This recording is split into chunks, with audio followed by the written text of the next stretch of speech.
Now there I was.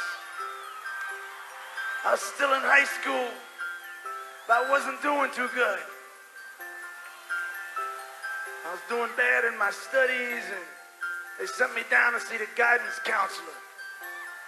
And I walked in and he said, "Mr. Springsteen, what seems to be your problem?" So I said, "Well, sir, like you see, I don't have any interest in anything. I don't know what I want to do with myself. I don't care what's going on around me. I ain't got any faith. I don't have any hope in anything. I don't have any close interpersonal relationship with a member of the opposite sex. I don't have a..." He said, "No, that's too big a problem. You better go home and talk to your folks about it." So I went home and I went in the kitchen and my pop was in there. I said, "Pop, man, I got sent home from school. I've been in a lot of trouble lately and I really got to talk to you about something. I don't know what's going to happen with me. I don't have any interest in anything. I daydream in class all the time. And I don't have any faith in anything in myself. I don't have any hope in anything." And he said, "Will you get me another beer out of the icebox?" So that was it. I decided I was going to do myself in. I was going to end it all. I was going to say goodbye, cruel world. Yeah. So I got out and I hitchhiked down to Asbury Park. I was going to jump in the ocean and drown myself. I was sitting there on the boardwalk, contemplating the water temperature. Then all of a sudden, in the distance, this big, handsome dude came walking by.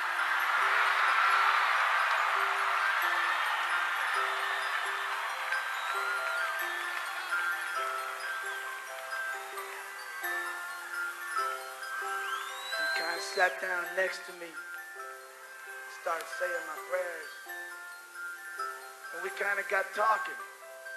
I was telling him all about my problem. And he started telling me all about his problem. And we cried on each other's shoulder for a while. But we decided that we'd make a good team. And we became partners. That's right.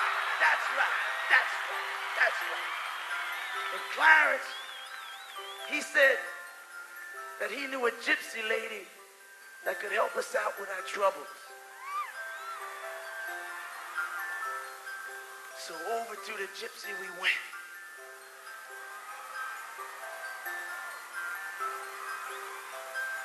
It was late at night.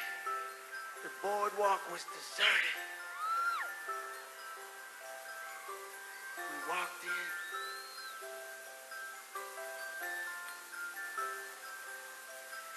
We paid at $2.50 each.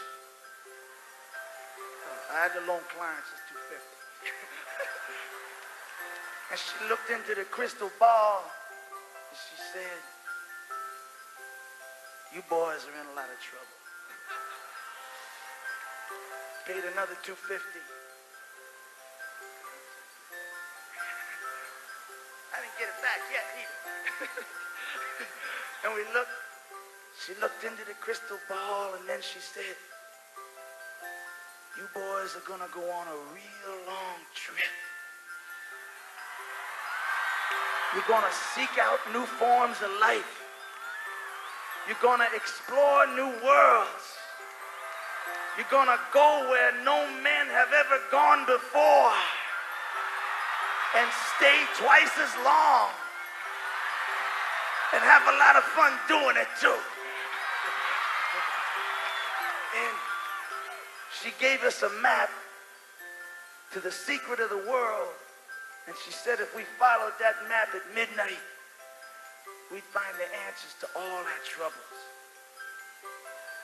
So that night we got in Clarence's Oldsmobile and we started driving south down Route 9.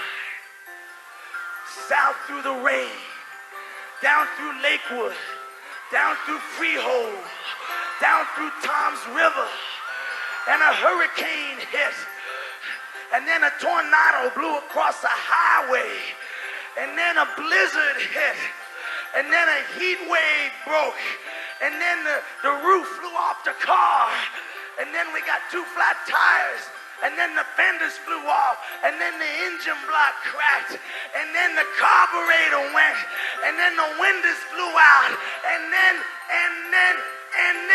the radio broke.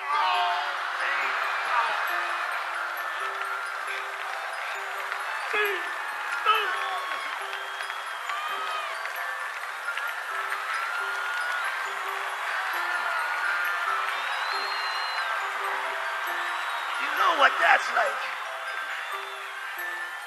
But there we were on the side of this dark dirt road, and according to the map, what we were looking for was just on the other side of those woods. So into the forest we went. It was spooky in there. There were sounds coming from all over the place. Sounded like werewolves. Sounded like homicidal cows. Sounded like mad dogs barking. Sounded like the Jersey Devil out there. And now, big man, I ain't never heard of no killer beasts like in New Jersey or nothing. Did you? No. I heard of like killer hamburgers, but I didn't know killer beasts. I think we're safe out here, don't we? Yeah. We all right? Well, I think I hear something behind us. I think I hear something behind us.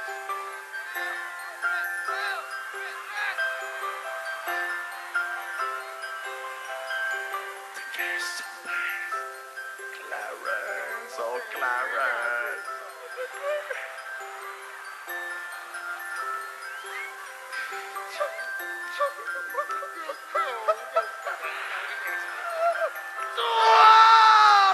And all of a sudden, up behind us came these 2 big man-eating bears. But instead of jumping on us and making us their dinner, they were acting kind of friendly. And they said that they weren't mean, but that they were just lonely.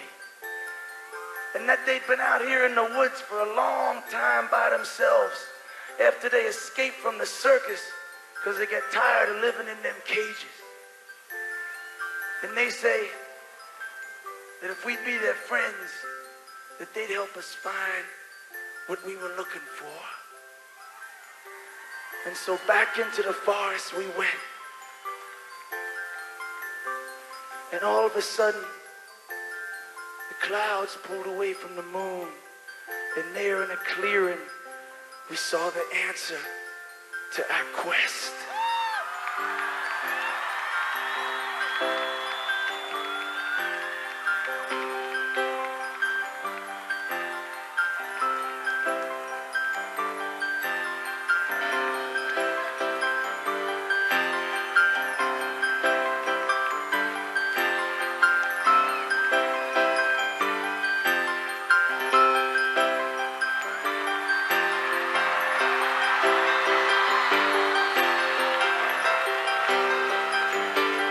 We said goodbye to the bears for the last time.